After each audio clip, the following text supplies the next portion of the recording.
তোমরা একজন বলো ইলিশ যাবে না, আরেকজন বলো ইলিশ দিয়েছি, এবং এটাকে জায়েজ করার জন্য বলা হলো আমরা তো ফ্রি দেইনি, টাকা দিয়ে দিয়েছি, টাকা আসছে। আমরা এখন টাকা খাবো না, ইলিশ খাবো।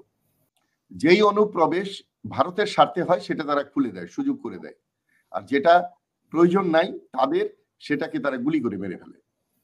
বিশেষ করে গরিব মানুষ যারা ছোটখাটো কাজ করে তাদের উপরেই বেশি অত্যাচার হয়েছে। প্রধানমন্ত্রী পতনের পরে পুরো একটা গভর্নমেন্ট পতন, সরকার একজনও নাই, প্রেসিডেন্ট ছাড়া, স্পিকারও চলে গেলেন। 350 রাক্ষস, আপনি জানেন যে আমি সবসময় রাক্ষসই বলতাম এই পিদের, 350 রাক্ষস পালিয়ে গেল। আপনি দেখেন মেয়ররা পালিয়ে গেল, যেই বড় বড় কথা বলতো ঢাকার 2 মেয়র, তাদেরকে লুকিয়ে যেতে দেখলাম। তারপরে আপনি দেখেন যে আওয়ামী লীগের কোনো কর্মীকে দেখা যাচ্ছে না, একটা দল হারিয়ে গেল।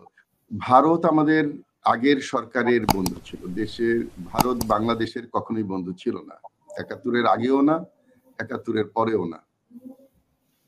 তবে এই যে ভারতকে আমরা দোষারোপ করি, কিন্তু ভারতকে সুযোগ করে দিয়েছে বাংলাদেশের মানুষরা, কিছু সংখ্যক মানুষ। ভারতের অধিবাসীরা কিন্তু এই সুযোগ কাউকে কখনো করে দিবে না, দেয়নি এবং দিচ্ছে না। ভারতকে দোষারোপ করার আগে মনে হয় আমাদের রাজনৈতিক দল, বিশেষ করে আওয়ামী লীগের সাথে 14 দল, আওয়ামী লীগের গৃহপালিত বিরোধী দল জাতীয় পার্টি, এবং যে 27টি দল এই সর্বশেষ নির্বাচনে গিয়েছিল, তারা সকলেই দায়ী। একটা দেশের নাগরিক যদি দেশপ্রেমিক হয় তাহলে কখনো অন্য দেশের স্বার্থ দেখতে পারে না। আর আওয়ামী লীগ এমন একটা সরকার ছিল যেই সরকার দেশকে ভালোবাসে না। দেশকে যেই সরকার বা যে দল দেশকে ভালোবাসে, সেই দল কখনো দেশের সশস্ত্র বাহিনীকে দুর্বল করতে পারে না। যখনই দেখবেন নিজ দেশের সশস্ত্র বাহিনীকে দুর্বল করা হচ্ছে, কোন দল করছে, কোন সরকার করছে, বুঝে নিতে হবে যে এর মধ্যে কোনো গলদ আছে। কোন দেশপ্রেমিক মানুষ, দেশপ্রেমিক দল, দেশপ্রেমিক সরকার কোন নিজ দেশের সশস্ত্র বাহিনীকে দুর্বল করতে পারে নাই। আওয়ামী লীগ 2 বার করেছে, একবার জাতীয় রক্ষী বাহিনী গঠন করে শেখ মুজিবুর রহমান করেছেন, আর এরপরে 2009-এ ক্ষমতায় এসে বিডিআর হত্যার মধ্য দিয়ে এই দেশের সেনাবাহিনী, সশস্ত্র বাহিনীকে দুর্বল করার চেষ্টা হয়েছে। এবং সশস্ত্র বাহিনী যেন কখনোই রাজনীতিতে জড়িত না হতে পারে, তার জন্য সংস্কার প্রয়োজন। সম্প্রতি আমাদের সম্মানিত সেনাপ্রধান বলেছেন, যেটা আমি 2007-এ একটা বইয়ে লিখেছি, যে বাংলাদেশের সশস্ত্র বাহিনীর সংস্কার হওয়া দরকার, বাংলাদেশের মিডিয়ার সংস্কার হওয়া দরকার, মিডিয়া মানে সাংবাদিকদের। এটা 2007-এ বলেছি, 16-17 বছর আগে। যদি তাই হতো তাহলে মিডিয়ার ব্যক্তিত্বদেরকে বর্ডার ক্রস করে পালিয়ে যেতে হতো না। তো যাই হোক, আসি ইলিশ মাছ। এটা 300 টন না আপা, এটা 3000 টন সম্ভবত। 3000 টন ইলিশ মানে অনেক কিছু বাংলাদেশের জন্য। 3000 টন ইলিশ দিয়ে আমরা আমাদের বেশ কিছু এলাকার মানুষকে ইলিশ খাওয়াতে পারি। তবে এটা কি কারণে তারা করেছে, এটা তাদের দায়িত্ব। আন্তর্জাতিক এবং বৈষয়িক রিলেশনের জন্য নাকি বিচার তো 2 ভাবে করা যায়, অতি ভালো ব্যবহার করেও করা যায়, কিন্তু এই ইলিশ প্রসঙ্গে আমার যেটা সবচেয়ে মনে হয়েছে বা আমার চোখে ধরা পড়েছে, সেটা হলো সমন্বয় নাই ইয়েদের মধ্যে, আমাদের এটা ইলিশ ধরিয়ে দিয়েছে যে তোমরা একজন বলো ইলিশ যাবে না, আরেকজন বলো ইলিশ দিয়েছি, এবং এটাকে জায়েজ করার জন্য বলা হলো আমরা তো ফ্রি দেইনি, টাকা দিয়ে দিয়েছি, টাকা আসছে। আমরা এখন টাকা খাবো না, ইলিশ খাবো। আমাদের দেশের ইলিশ পৃথিবীর কোথাও এই ইলিশ হয় না। এটা বাংলাদেশের সৌভাগ্য, আল্লাহর রহমত যে আমাদের এই মেঘনা পদ্মার মোহনায় এই ইলিশের কি হয়। এটা কোনো চাষ করতে হয় না, কি অভূতপূর্ব জিনিস, শুধু ধরতে হয়। সেই ইলিশ বাংলাদেশে দ্বিগুণ দাম, কলকাতায় পাঠিয়ে দিয়ে সস্তায় বিক্রি করা হয়। এটা দুঃখজনক। এটা আমি মনে করি যে পরিকল্পনাকারীদের ভুল আছে। মানুষের পালস বুঝতে হয়, যদিও এই সরকার রাজনৈতিক সরকার নয়। তবে আমি আশা করেছিলাম, অনেকে বলে এটা যে এনজিও যারা করেছে তাদের লোক বেশি। এনজিও যারা করে তারাও তো মানুষের পালস বোঝার কথা, তাদেরও তো একটা বড় সংগঠন। ব্র্যাক এটা বড় এনজিও ছিল না, এখন তো আর ওরা এনজিও হিসেবে বসেনি, এখন তো রাষ্ট্রের দায়িত্ব নিয়ে বসেছে। কিন্তু তারা তো রাষ্ট্রের জনগণের পালস বুঝতেছে না। এইখানে আমার অবাক লাগছে, কে কি কখন বলে ফেলছে। এটা তো সাধারণ একজন নাগরিকও বোঝে। আমার সামনে যারা আছে, এই যে এখন আমি আমার দর্শক শ্রোতারা কি ধরনের কথা পছন্দ করবে বা কোনটা বললে তারা আঘাতপ্রাপ্ত হবে, এটা আমার বোঝার কথা না। এটার জন্য তো রকেট সায়েন্সের প্রয়োজন হয় না। আমি মনে করি একটা সাধারণ শিক্ষিত মানুষ এই লেভেলে তো তাদের কথা বলা উচিত। আমি অনেক উদাহরণ দিতে পারবো যে তারা অনেক বেফাস কথা বলেছে, আমি এগুলো মাফ করে দিয়েছি বা মাফ করে দিতে চাই এই জন্যে যে এমন একটা সময়ে এমন একটা সরকার এসেছে, এই সরকার ফেল করলে ছাত্ররা ফেল, অভিভাবক ফেল, টিচার ফেল, জনগণ ফেল, আমরা ফেল। এবং আমরা অতীতে ফিরে যেতে চাই না, এর চেয়ে তিমির কালোতে আমরা যেতে চাই না। যাই হোক, এখন ভারত এর সাথে আমাদের সীমান্ত সবচেয়ে বেশি। এখন আমরা সবকিছু একসাথে চাই, আমরা সংস্কার চাই, আমরা পুলিশকে সঠিক চাই, আদালতকে সঠিক চাই, সবকিছু চাই। এই জন্য সমস্যাটা আমরা আজকে, আমি যতদূর জানি, আমি হিলফ্র্যাক্সে অদূত হয়তো চাকরি করেছে, ওখানে যে কি গভীর বন এবং হিল, ওইখান দিয়ে ওখানে যে বর্ডার গুলো আছে, সেই বর্ডার গুলো বাংলাদেশের বর্ডার গুলো খুব একটা রক্ষিত না। একটা বিওপি থেকে একটা লোককে দেখে দেখা যাচ্ছে চোখে যেতে 3.5 ঘন্টা, 4 ঘন্টা বা 5 ঘন্টা লাগতে পারে। তাহলে ওইসব এলাকা দিয়ে লোকজন আসা যাওয়া করছে।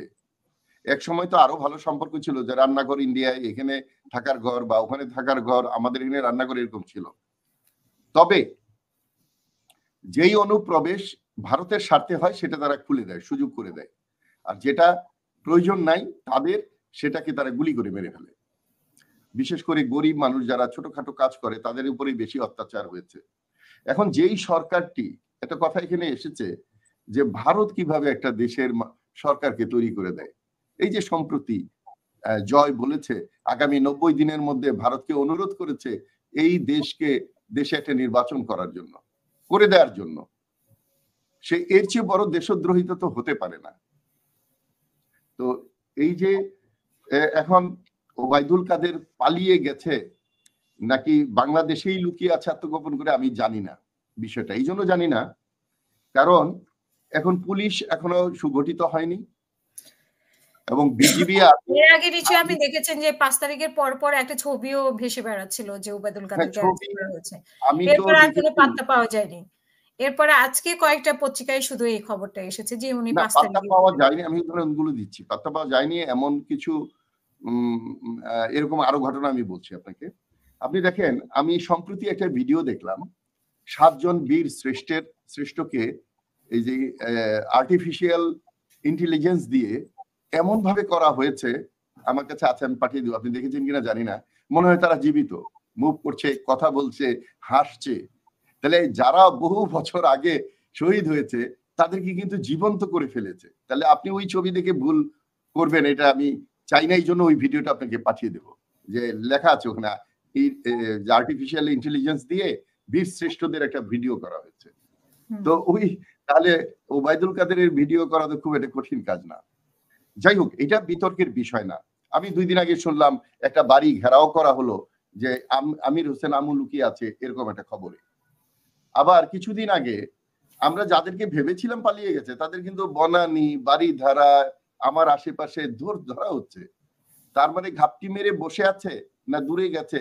দূরে মানে বর্ডার ক্রস করে যদি বর্ডারের ওই দেশের মানুষ সহযোগিতা না করে, ইভেন ট্রান্সপোর্ট দিয়ে, তাহলে একা দুর্গম এলাকা দিয়ে এই শ্রেণীর লোকদের কিন্তু যাওয়া খুব কঠিন। যেমন মানিক সাহেব ধরা পড়েছেন, কলাপাতায় শুয়েছিলেন, খুব কঠিন। আমি কমান্ডো করেছি, অদূত জানে যে ওইসব এলাকা দিয়ে বর্ডার ক্রস করা তো চারটিখানি কথা না এবং সহজ না। এবং যাদের কথা বলা হচ্ছে যে আইন শৃঙ্খলা ধরছে না, যারা ওইখানকার গ্রুপ যারা তাদেরকে হেল্প করে, ওটা তাদের পেশা। এটা নর্মাল গেলে অনেকে ক্রস করিয়ে দেয়।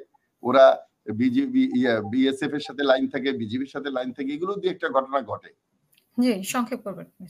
তো আমি শেষ করে দিচ্ছি এইভাবে যে এখন দেশটায়, আমি সেদিন স্বরাষ্ট্র উপদেষ্টার সাথে দেখা করেছি, আমি দেখছি প্রচুর চেষ্টা করা হচ্ছে, অনেক পুলিশ অফিসারদের সাথেও আমার দেখা হলো ওখানে, এটাকে সাজানো গোছানো হচ্ছে।